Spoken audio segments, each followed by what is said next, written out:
Pinatikos ng isang anti-crime group ang pulisya matapos ang sunod-sunod na krimen sa Metro Manila. Ito'y kahit pa umiiral ngayon ang Comelec gun ban. Pinakahuli ang pagpatay sa isang negosyante matapos mag-withdraw ng pera sa bangko sa Green Hills, San Juan. Magbabalita si Dominic Almelo. Katatapos lang mag-withdraw sa bangko ng 34 na taong gulang na negosyante si Ken Bintan nang paulanan ng bala at mapatay habang nasa loob ng kanyang sasakyan. Sa kuha ng CCTV, nakita pa ang sospek na sinundan ng biktima papunta sa sasakyan.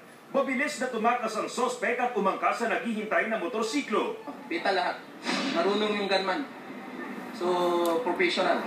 Isa lang ito sa sunod-sunod na insidente ng pamamaril mula nang ipatupad ang Comelec gun ban nitong buwan. Ayon sa Volunteers Against Crime and Corruption, malaking sampal ito sa mga pulis.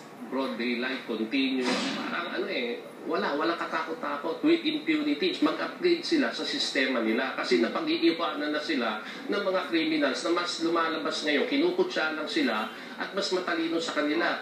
Hihingi naman ng report si Comelec Chair Sixto Brillante sa PNP sa bilang ng krimen bago at mula nang ipatupad ang gun ban. Kung dumatagi, di ba masama naman talaga ang reflection nito sa pulis? Sagot naman ng PNP, hindi sila nagpapabaya. Kaya mas agresibo tayo sa pag-i-implement ng batas sa kinakandak nating mga anti-criminality operations. Ayon pa sa PNP, naging epektibo naman ang pagpapatupad nila ng Comelec gun ban. Patunay daw dyan ang mahigit 200 armas na nakumpiska at halos 300 mga lumabag na naipakulong sa unang 2 linggong implementasyon ng batas. Para sa Bandila, Dominic Almelo. Kilala na ng pulisya ang grupo ng mga kawatan na